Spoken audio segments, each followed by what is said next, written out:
We are following, sir.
Hello, I can hear you. I can hear anybody. Yes, I think he's trying to work on your profile. So I don't know if you can just maybe go ahead while we promise to do better next time, sir. Is there anything to work on the profile? I think there is an outline that you prepared to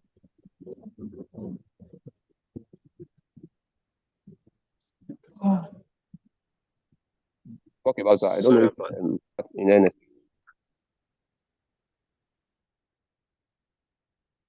All right, let me drop that on the chat.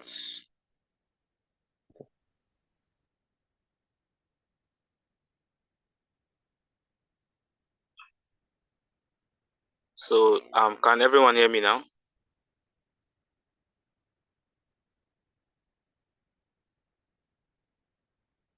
Yes, we can hear you. We can hear you, sir.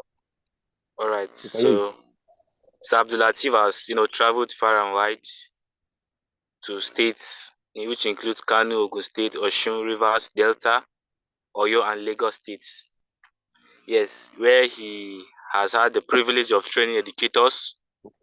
He has also shared insights on rethinking education on platforms like Kaftan TV's Daybreak Africa Show and News Channels TV, Village Square African Show. Is highly welcome to our midst. We do not take it for granted. And I believe that with today's webinar, we'll have more light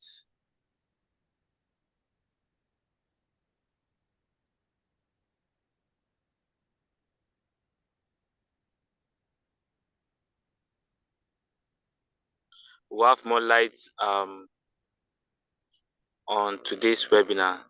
So on this note, I want to welcome him to the podium as he speaks to us. You're welcome, sir. Sir Abdulateef, you're highly welcome, sir. All right, thank you so much. I really appreciate the opportunity. I'm so glad. Can you confirm you can hear me loud and clear? Yes, sir. We Please can hear confirm you, you sir. can hear me. Okay, good. So I'm just going to get right into it. Thank you so much for this invitation. It means a lot to me. Like what's it called? And I hope that a lot of our participants here are going to learn more about the Flag classroom. So basically the topic is revolutionizing classrooms and lecture rooms, the power of the Flag model. So but then instead of I know that a whole lot some back, but then what I'm just going to focus more is I'm going to focus more on the concept of the flag classroom, and then from there, and the reason why this is going to go this way is that most like whenever I have my session basically is always towards the idea of how do we transform our classroom from teacher centered to student centered, how do we revolutionize the classroom.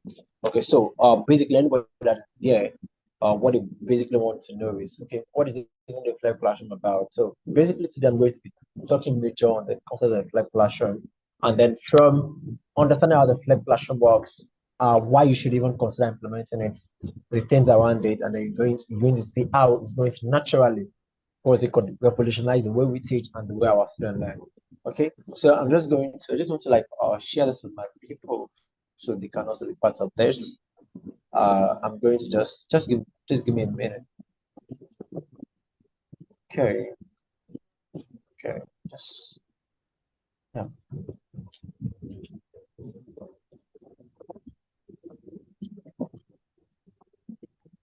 So I'll be sharing my slide now.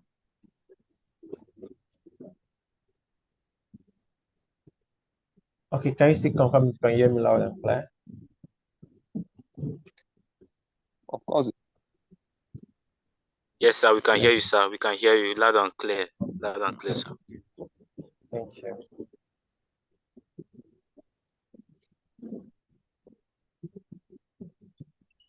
Right.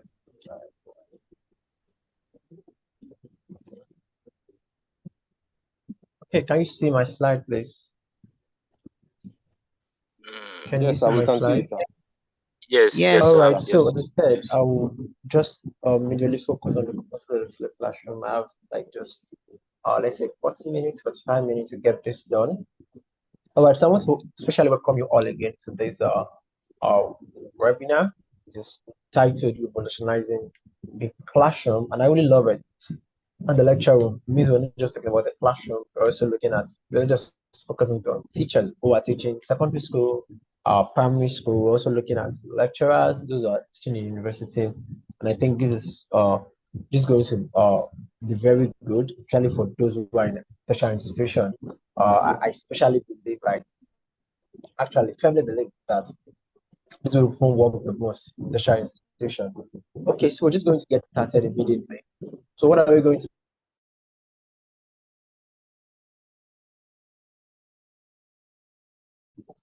So I'll introduce you to what the Black Passion is about, for those of us that are just hearing about this for the first time. And then we talk about, I will talk about the two learning environments and why it's important when it comes to the flipped classroom itself. And I'm also going to share some features of the flipped classroom. Also, flipped classroom. Why should we implement the flipped classroom model?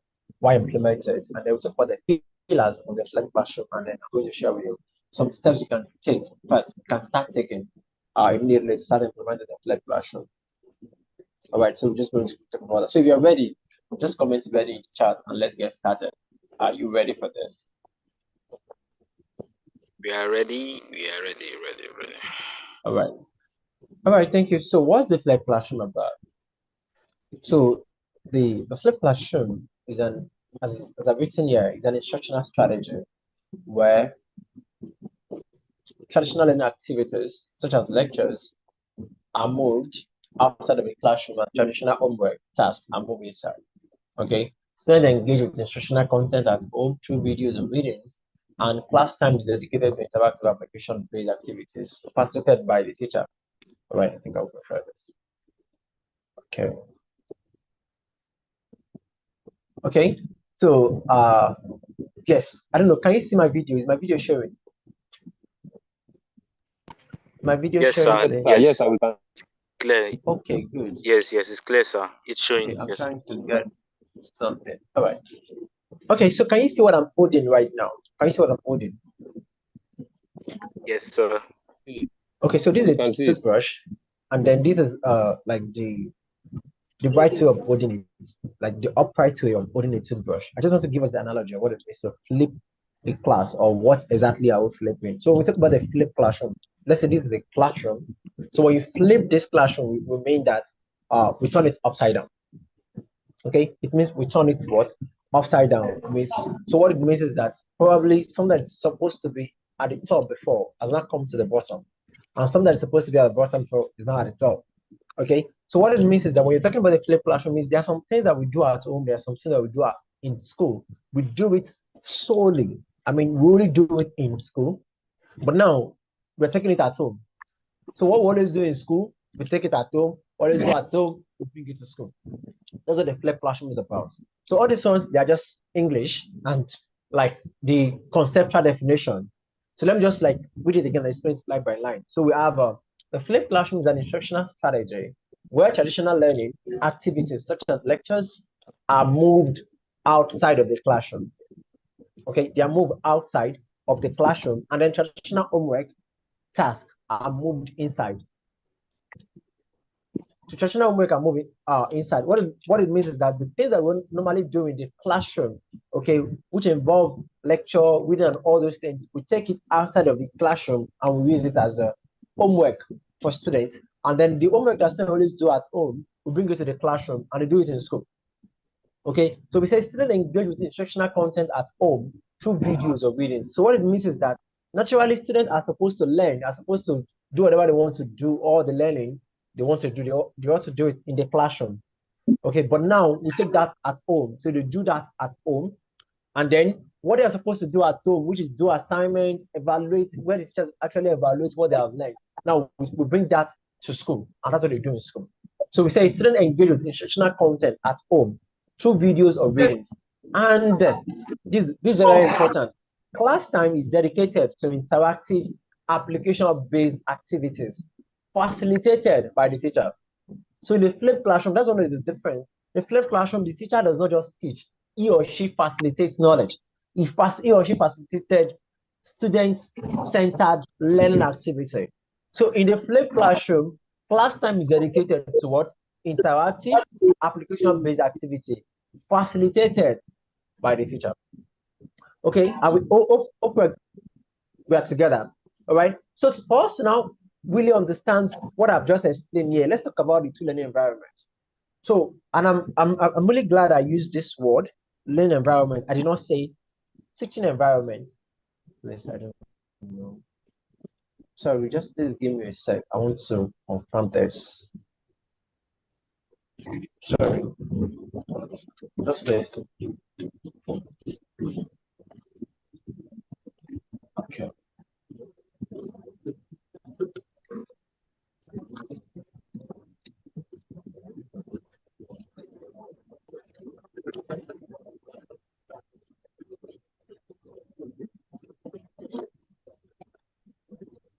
Yeah.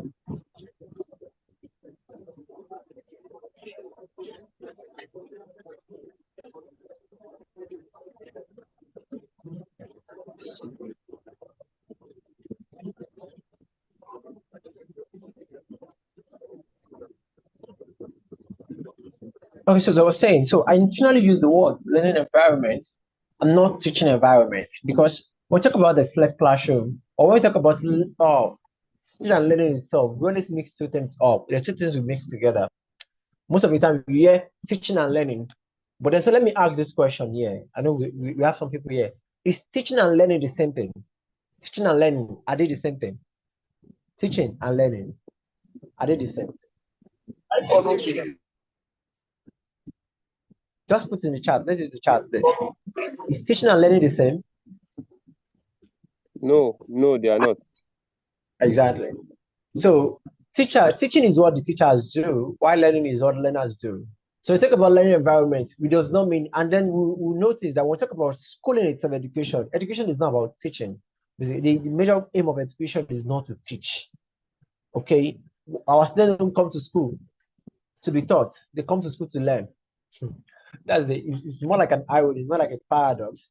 Okay, they come to school to learn actually. So what it means is that it is not the teacher doing the teaching itself that matters, it's the learner is doing the learning. So teaching, I always use the analogy, teaching is like cooking while learning is like eating. Okay, so you can cook from morning to night. If nobody eats what you cook, then all your work is a waste.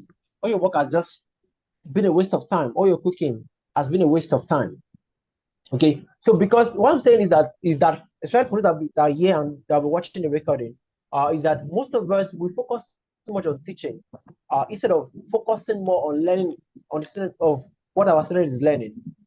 That's why you see each other will confidently tell you, I finished the syllabus today.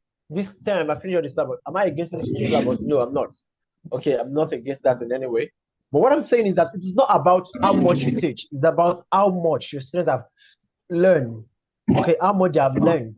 Okay, so you can be teaching so much. You might have taught so well, you might have taught a whole lot. But if your students have not learned anything, then your work is as good as nothing. And that's why we focus more on learning environment, because we're talking about how students learn. Because we realize that you don't have to be with your teacher, you don't have to be with your students to teach them. So it's more of where they learn. And then we have two learning environments. So learning environment is simply the environment, the places, the location where students learn. And then we have two. We have the individual learning environment and the group learning environment. What does this? What do these two mean?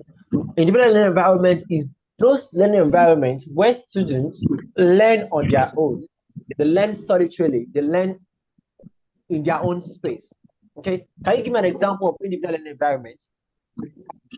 An example of individual learning environment.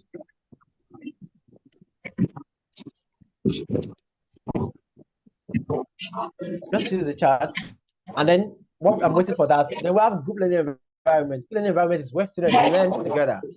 They learn together in a building, in a classroom. It does not even have to be in a physical classroom. Right now, what we're doing right now is a group learning environment, because we have many people that come together and they are learning from the same person or learning together. Okay, so this is a group learning environment. Individual environment is what students do at home. So the home is the individual learning environment, while the school is the group learning environment. The classroom is the group learning environment. Okay, so in the flipped classroom, what do students do? Okay, thank you so much. Can be study room and be home. Thank you, Mr. Jabade. So in the individual environment, in the flipped classroom, what do students do in the individual environment? And what do they do in the group learning environment? Okay, yes, exactly, smartphones. In the group learning, in the traditional classroom, what do students do in the individual environment, and what do they do in the group learning environment? Well, to put it more precisely, in the flipped classroom, what do students do at home and what they do in the classroom? In the traditional classroom, what do students do at home and what do they do in the classroom? Okay, Mr. Herman. Okay.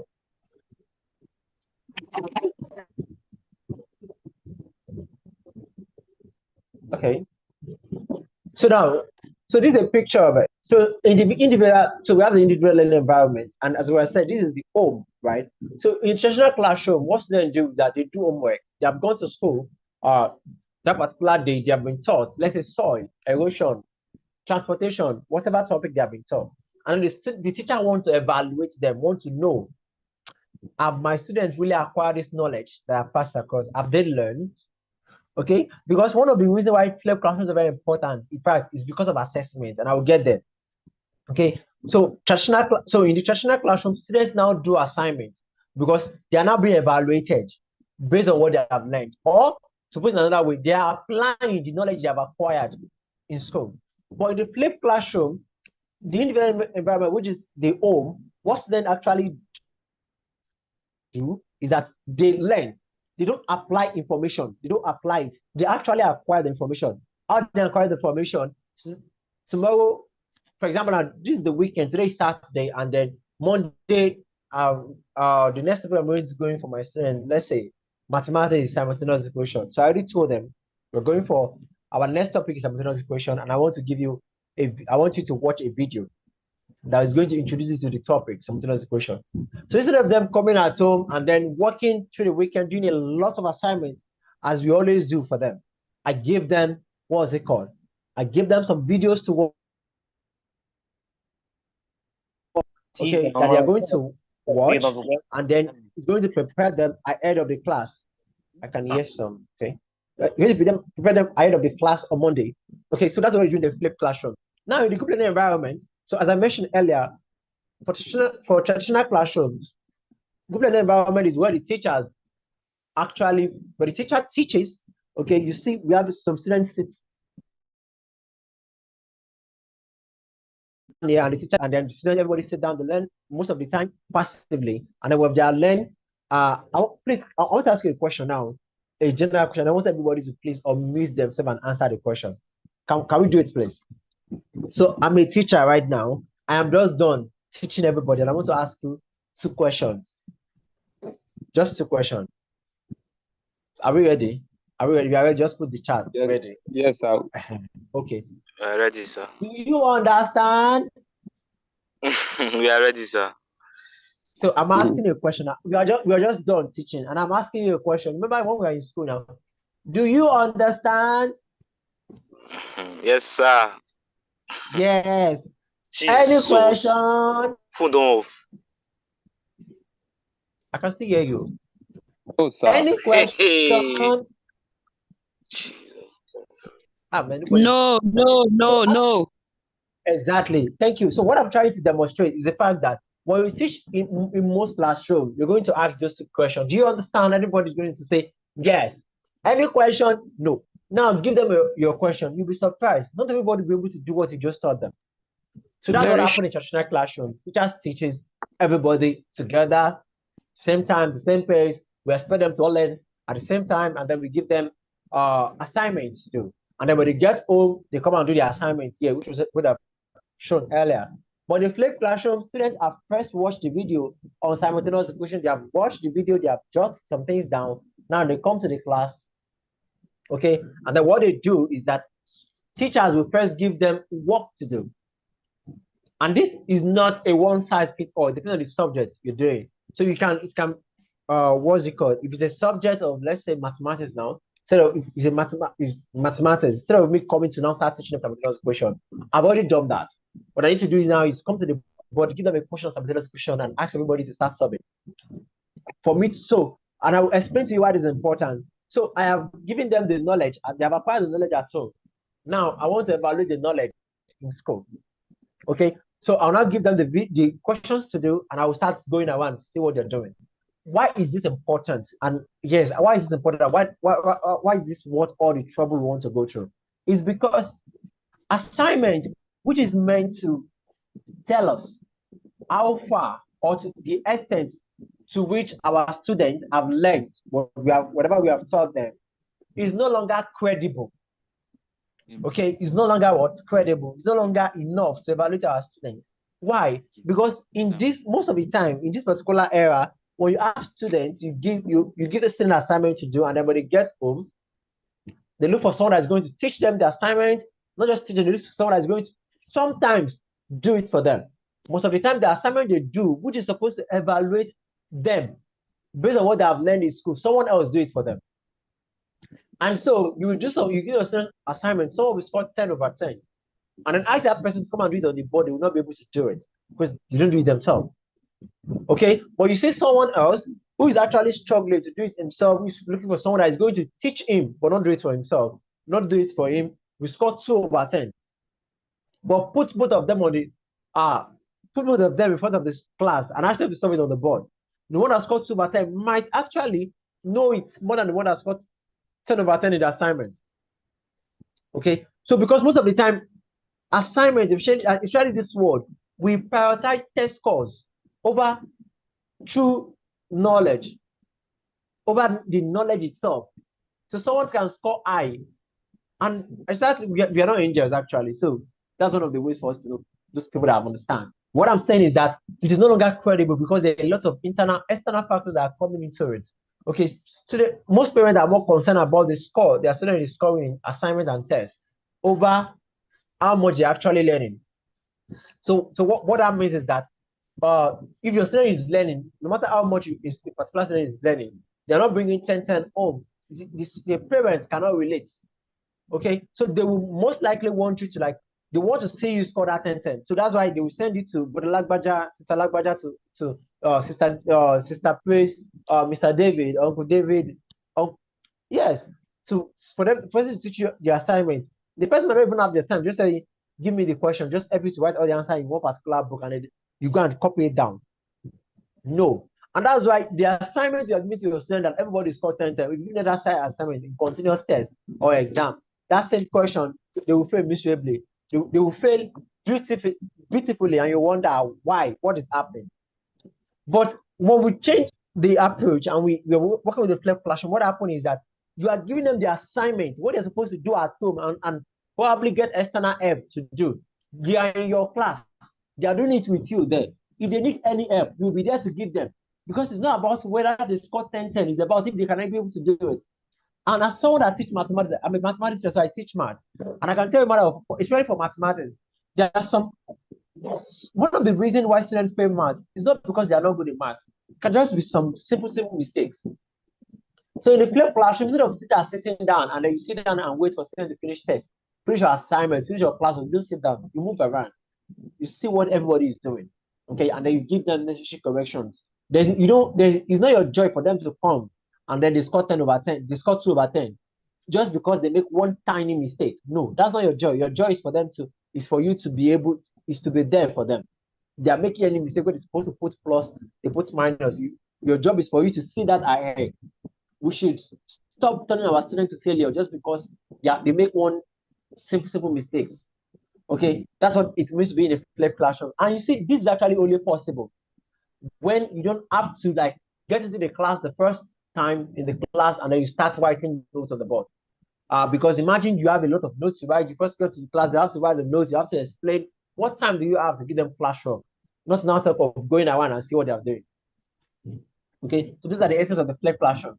That's the essence of the flipped classroom. So now let's talk about the features of the flipped classroom. So in the flipped classroom, the whole of the teacher is guide on the side, as I've explained.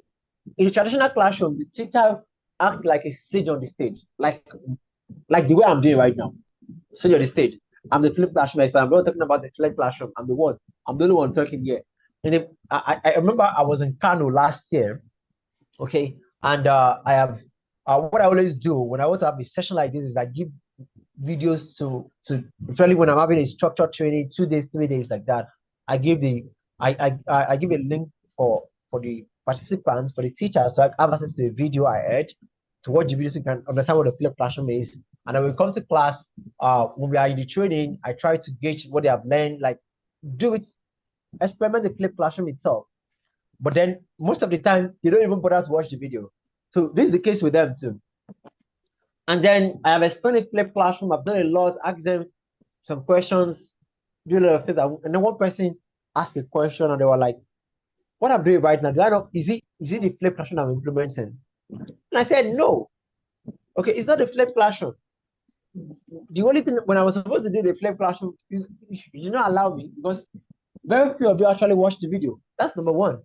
But then what I'm saying that what I'm using that example is that number one, it's not a one size fit all. We say, okay, the flipped classroom, the flipped classroom is the best. No, it does not mean that you have to implement the flipped classroom in every way or at every time. No, there has to be a balance. There's surely going to be a time where you'll be the one that will be the sage at that particular time, where you'll be at the front of the class to explain whatever you want to explain. What we're saying is that it should not be too much. In fact, it should not be more than 20 or 30% of your time in the classroom. The larger part of your classroom should be you working as a guide on the side. And what do a guide on the side do? Guide on the side don't just stay in front of the class teaching. They give their students work to do, they engage their students, they do collaborative work together. Okay, so that's it. All right, active engagement of students in the classroom. In the flipped classroom, students engage.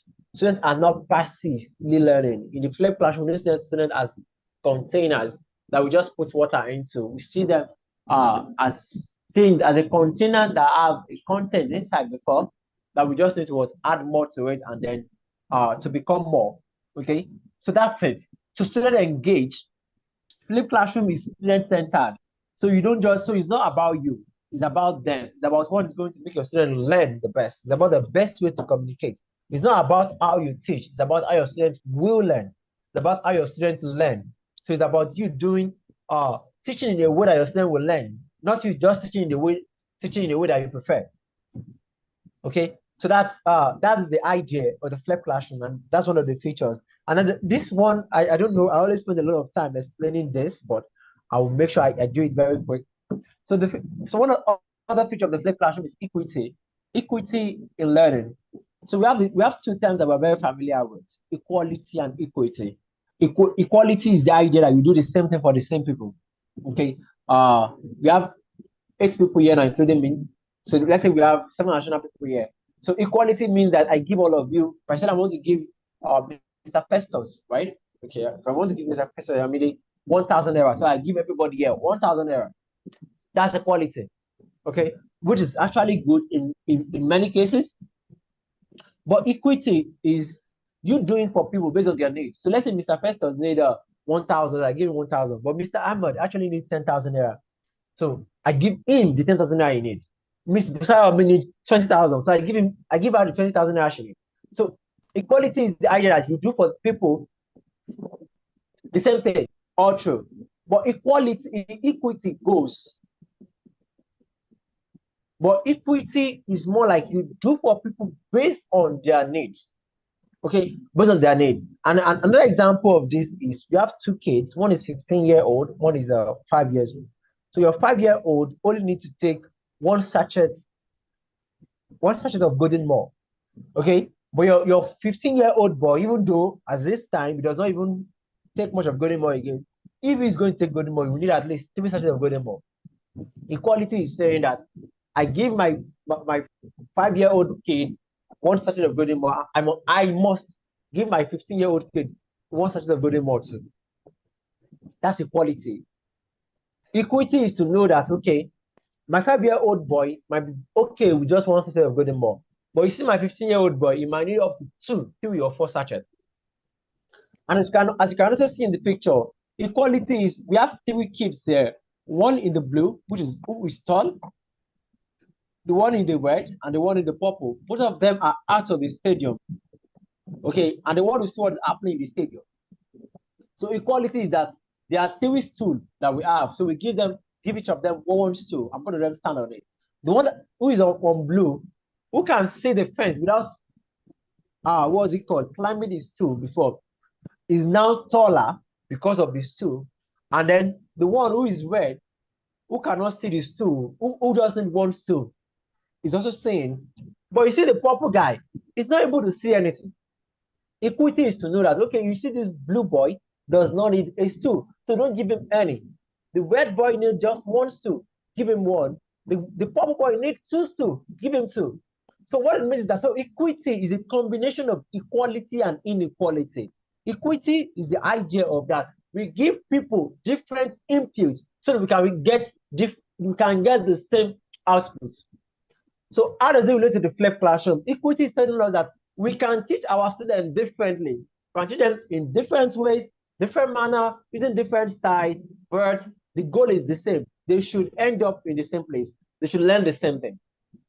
The problem with the way we teach in the traditional classroom is that we teach students the same way, but they learn different things.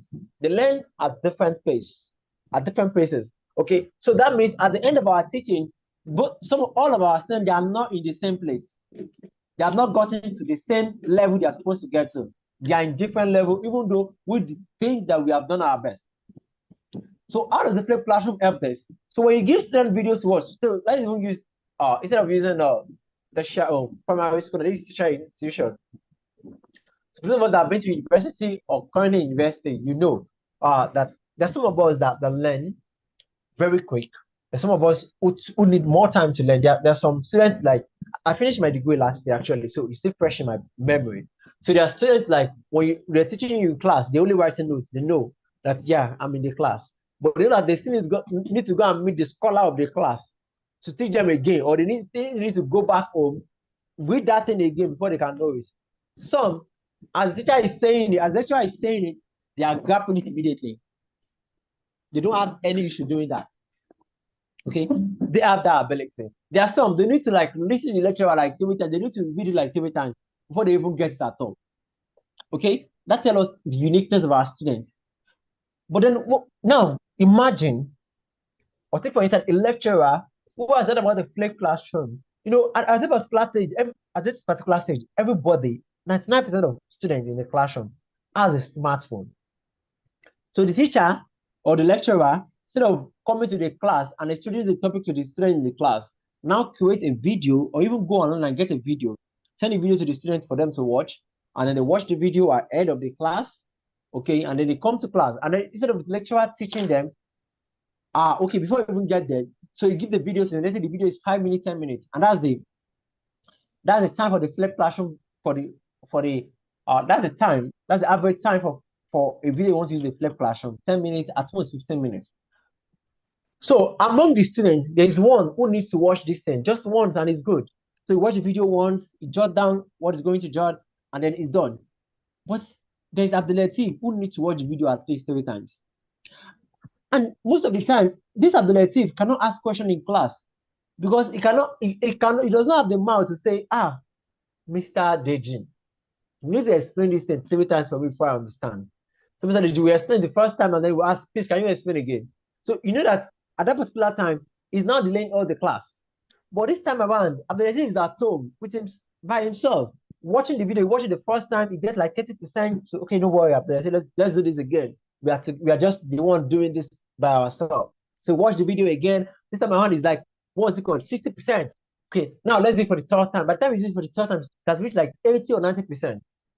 So when you get to class and you say, who has watched the video, or what do you mean by this? Abdulatif, who will never talk in class, now raise up his hand. And now he now start breaking the concept and start to feel like, wow, something has happened. That's the idea. And then those people who need to watch it 2 times, they also watch it 2 times.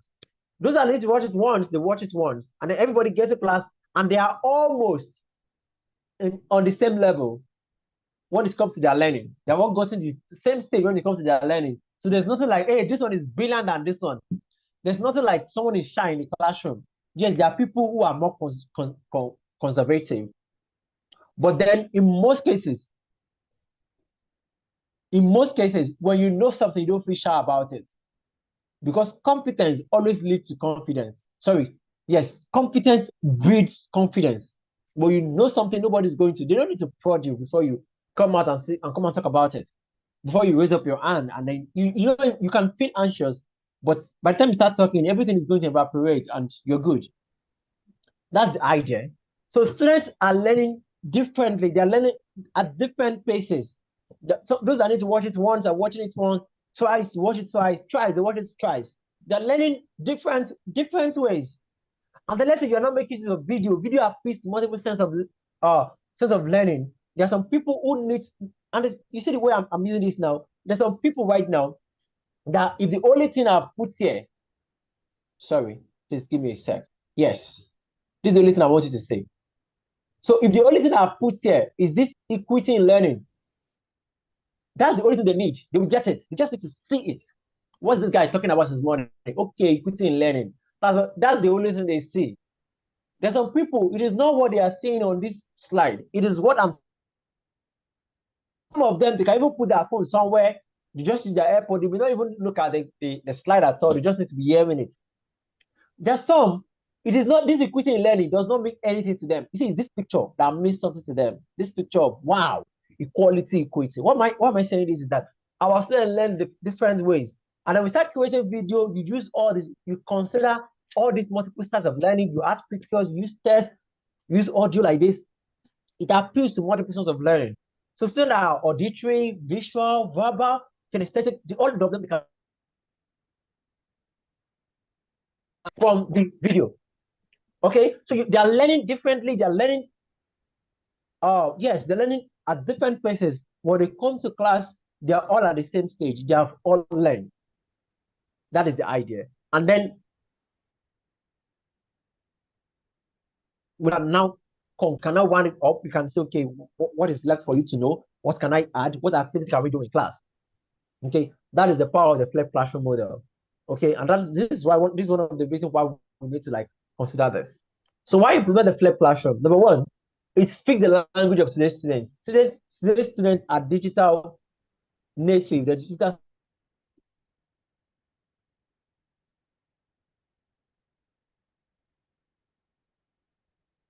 stay can stay with our phone for 1 hour just scrolling and watching video on TikTok, YouTube, Facebook, and all those things. Students, they are used to watching video, they're used to doing things on their phone at a very young age in this period. Okay, so it speaks their language. It speaks their language of using devices, of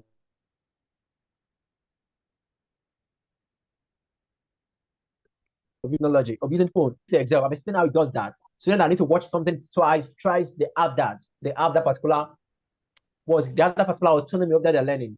Another what I not mentioned earlier. Okay, yeah, this is it. So it gives students control over their learning. So for example, now I'm talking about I'm currently recording this video. Now this video is being live streamed on YouTube actually. So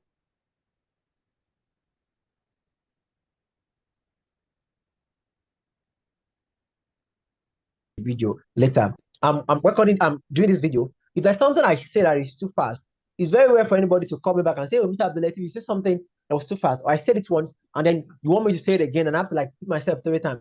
I won't do that. Nobody will do that because you know, I'm doing every other person. Okay. But when you're watching the YouTube video, you're the only one watching it. You're not disturbing anybody.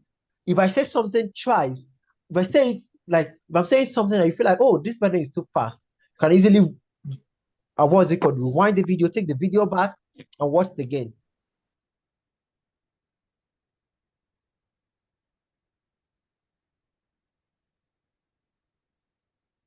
Can even reduce slow down the pace of the video instead of having the normal speed of 1x.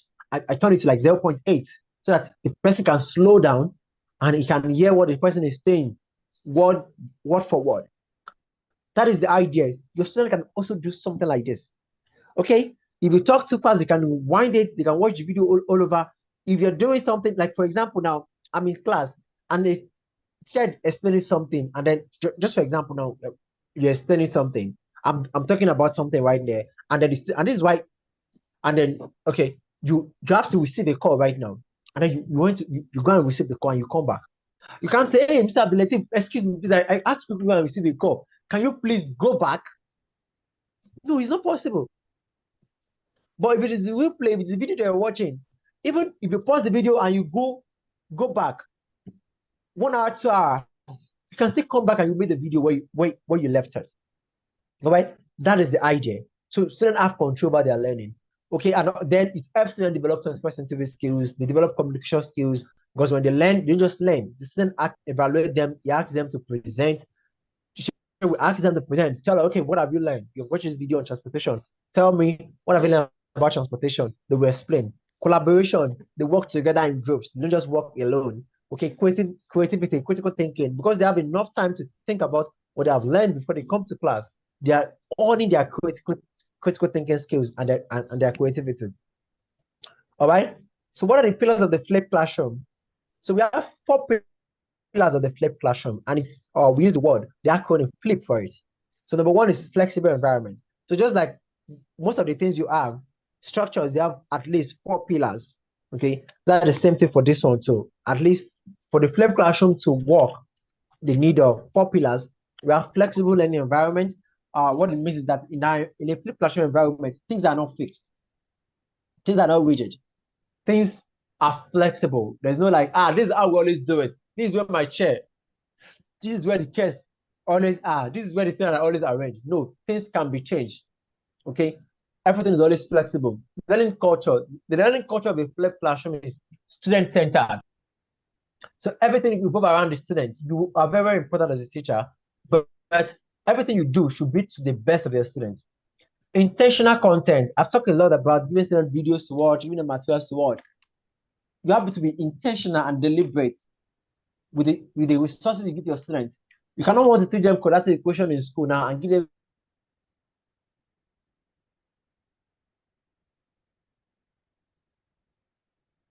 so you don't just give them any content. You have to make sure that you are the one working on the content, so you know that this content is actually very good for is relevant to what I'm going to be teaching them next. If you are curating, you're giving them video that other people created, you have to go through the video first and say, is this video okay for my students? Is it age appropriate for them? Does it communicate what I want them to learn? Okay. And then the last thing is professional educator. And that's you. All these things can only work when you have a professional educator who understand how the flipped classroom work, who can make the environment flexible, who can make the learning culture student-centered, and who can be intentional and deliberate about the content. So everything revolves around these 4 pillars. And for me, I always saw this. The most important part of this pillar is the P, which is the professional educator. And that's you. Because you make all the FLI happen.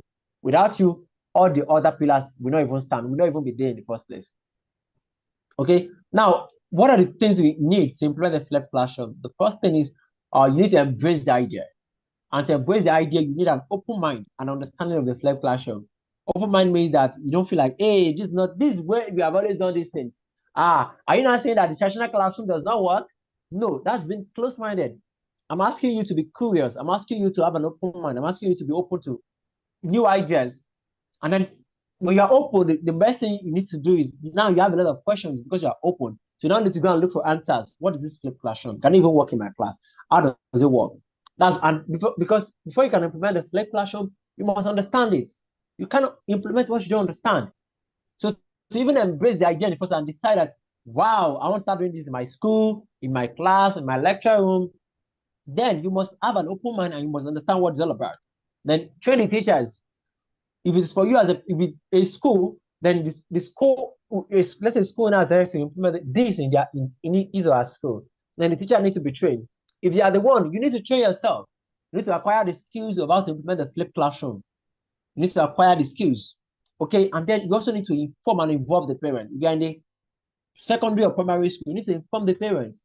They don't have most of them don't have phones. They have to use their parents' phone. So they have to be aware. They have to be duly informed and aware of what is going to be done in their school, what their student is going to need at home, and what they're going to be doing at home now.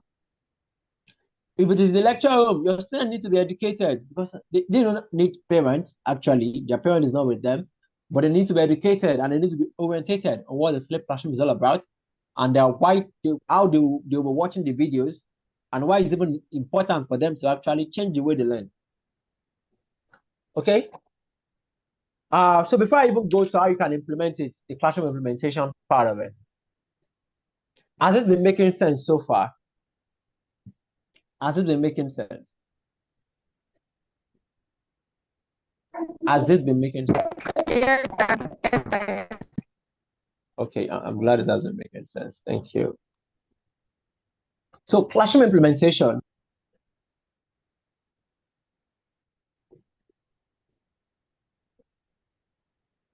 So classroom implementation, what's the first thing that students need? Okay, you have a question after. Let me quickly round up because I also have something else to do. Okay, so classroom implementation, what are the things you need to do to implement the flipped classroom? Number one, you have to plan your lesson. So you don't just go into the classroom with you don't just go into the classroom with just give them any video and they just go into the class and feel like, hey, I've given myself video in the class already.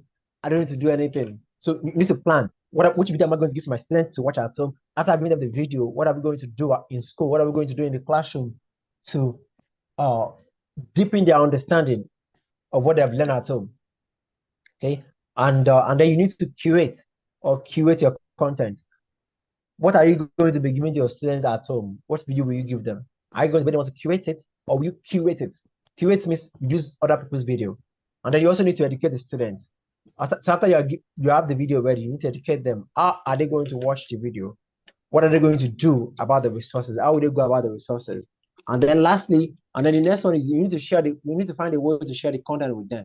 How will you share the content? That's where just like WhatsApp, Google Drive, Google Classroom, YouTube, and a lot of other platforms comes in. And after you have given them the content, what do you do next? You need to evaluate them. You don't need to wait for them to come to class before you evaluate them. You can use online assessment, create online assessment, give it to them, they work through it, the answer it, and then from your end you can see how well they are doing from what they have learned, and then you can plan your lesson accordingly. And then engage. Engage is what you do in the class. How do you engage the student in the class to deepen their understanding of what they have learned at home? All right. So what are the contents you need? What are the content you can use to implement the flipped classroom? The most recommended one is videos. As I've explained, it appeals to multiple senses of learning. Okay. The other one is audio. You can also use audio. If you have a WhatsApp group, you can actually record an audio of yourself explaining a particular concept. Okay, reading materials is there. You can tell them, and some of our teachers do this already, tell them to go and read a particular part of the textbook, is part of it. But sometimes it's just that when they come back, you make sure that you evaluate them. You just go jump right into it and not what is it called? Not ask them if they actually do or find a way to evaluate them. You can also use slide. You see the way I create this slide, you can also create a slide like this and give it to your students. Just that the slide must be very descriptive, contain a lot of pictures. Yes, just show them what they need to learn. Flashcard is also there. You can also create flashcard. And the most important thing is to find a way to communicate with them early before they come to class. Get them to have an idea of what they're going to be learning in class before they are even in class. All right. Then what are the tools you need for implementation? You need AI for lesson planning. AI has make learning AI tools like ChatGPT, Gemini, Copilot has make planning your lesson very easy. Just go to any AI platform and tell it to plan a lesson for you for a particular class with a particular number of students, for a particular topic or particular subject in a flipped classroom setting, and it's going to plan a lesson for you to tell you what to do in the classroom, what you should give them video on, how you should engage them, give you questions to ask them. It's going to do all the work for you. Then screencasting tools for those of you that have been posting videos, use screencasting tools that you can use to record your video. Learning management system and cloud system are what you use to give your student access to the video. LMS is what you can use to like organize your learning material so that your student can have continuous access to it. And then online assessment tool is what you can use to evaluate your students after they have watched the video and before they come back to class. Okay. So do we have any question? I think this should be the last slide. Yes. So do you have any question about the flipped classroom? I want to appreciate Mr. Jibade and his team again. Thank you so much for having me. Thank you for having me. I really appreciate it, and I would be glad to if you have any questions. All right, it's time for question now. If you have questions, we should drop it on the chat room. Okay, I think we have a question from Nathaniel. Okay.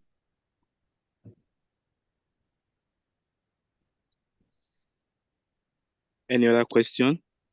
Okay, so in a space where there's a lack of limited material, there's a lack or limited materials and large numbers of students, what should we do to make the lecturer more interested? Okay, so when you say lack or limited material, does it mean, so let's talk about that. Do the students have access to phones at home, smartphones? Do you have access to smartphones? You can unmute yourself and let's just have the conversation. So do the students have access to smartphone at home? So Nathaniel.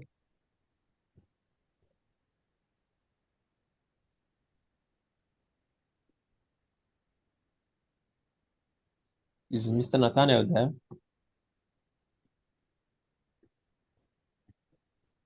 Mr. Nathaniel, please can you answer the question? Is he online? Yeah, he's here. I can see him here.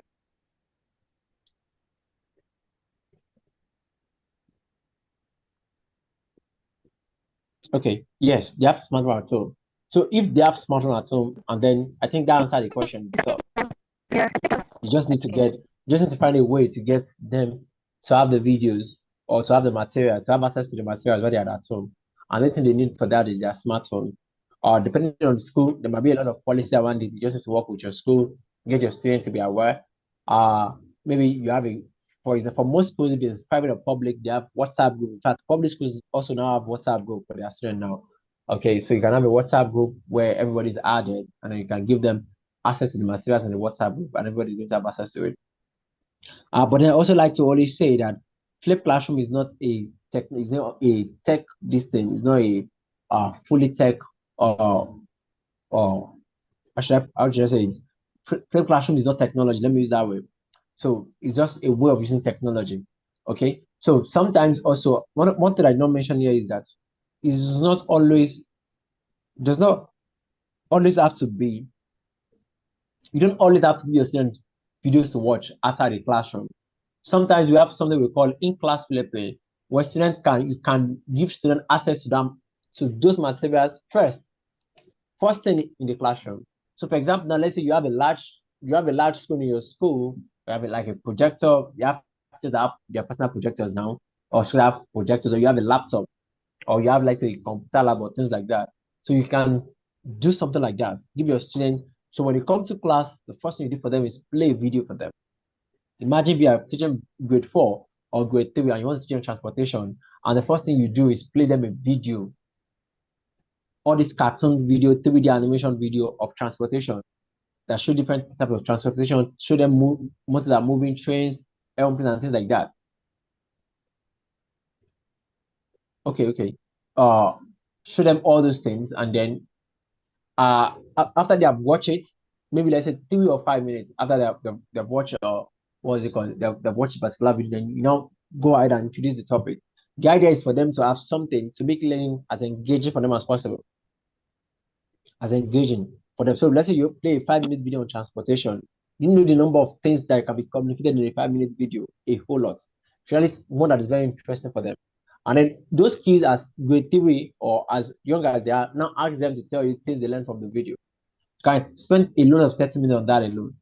And then by the time you're not teaching them, because one thing I also mention is that in the traditional classroom, one of the things we give a lot of priority is note writing. In the flipped classroom, note writing is not the most important part. Note writing is important, but that's not the most important. I always tell my students, it is not what you put in your book that matters, it's what you put in your head. Okay, so and whenever you're giving notes to your student, you have to give them just key points, things that whenever they read those notes, they'll be able to remember every other thing. Not that you give them a lot of notes and then they will not even know where to start. Yes, it can be time consuming. That's why it takes a lot of planning. So flip classroom does not make your work easier, especially when you're starting. Yeah, it does not make your work easier. It takes a lot of planning. And by the time you start planning and start doing things, it it very easy. As a beginner, you don't expect it to be easy. Okay. So if something that you have been doing now, in fact, it makes your class very easy. In fact, it makes it more very fast. Okay, because for example, you're in an environment where students can have access to your video at home, and you record a video of 5 or 10 minutes and give it to them, or maybe you just get the video on YouTube and you send it to them, and they watch the video at home. What else do you need? And they come to class instead of you spending 10 minutes introducing them to the topic, 20 minutes writing the notes, and then 10 minutes again explaining the topic. You can just get right into it immediately. Ask them to tell you what they have learned about the dictionary, and then just give them keynotes. Yes, just keynotes, key points of the notes. Okay? Because it's not about how much note they have written. Note is very, very important because that's the evidence that their parents will see that they actually go to school. Yes, note is just more about it's more for evidence. And then they can go back to it. But then it is not for it to be very cumbersome. Okay, so I hope I answer your question. Do you have any other question? Any other question, please? Any other question?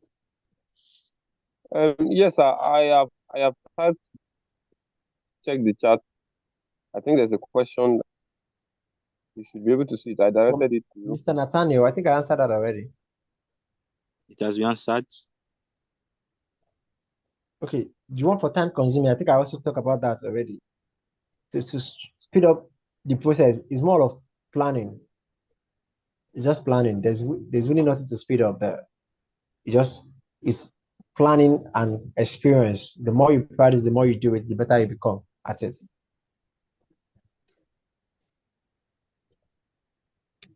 Okay, so do you have any other question now?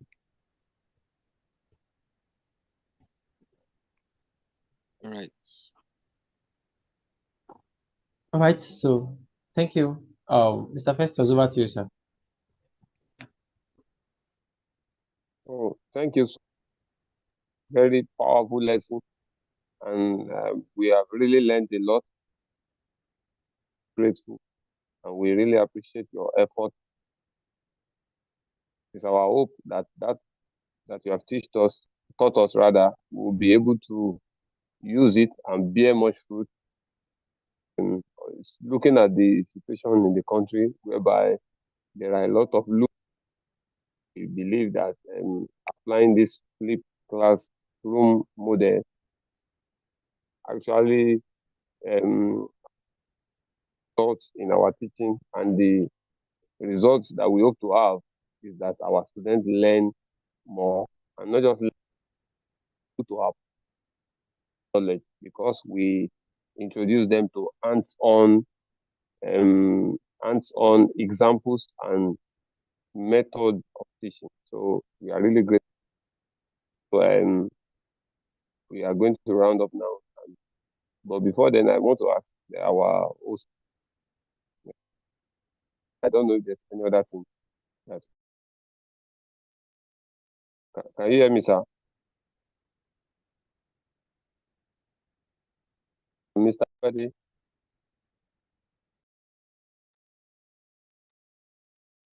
Hello?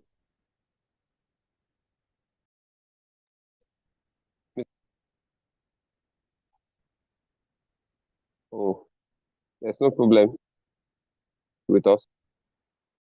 In the absence, so we just round up by praying. Thank you for everything. Thank you for your help. Thank you for your. We ask that everything we've learned will be of much effect and of much good in our lives.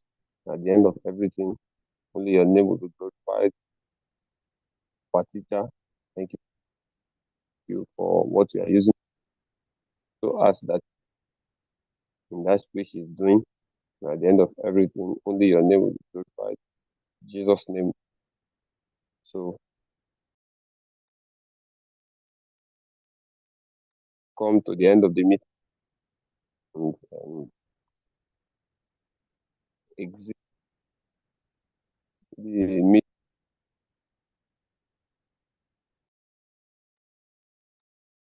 So thank you, sir. We are grateful. Thank All right, so you're welcome, sir. Thank you.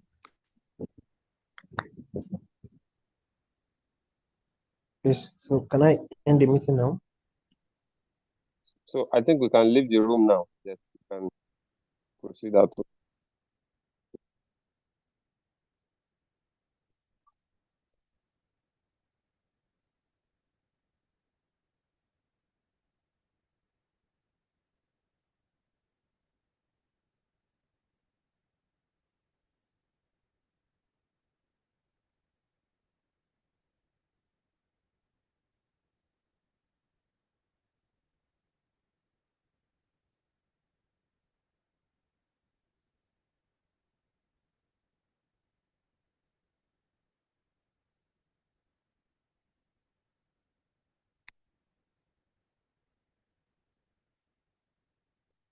Yes, go ahead, sir. Why not, sir?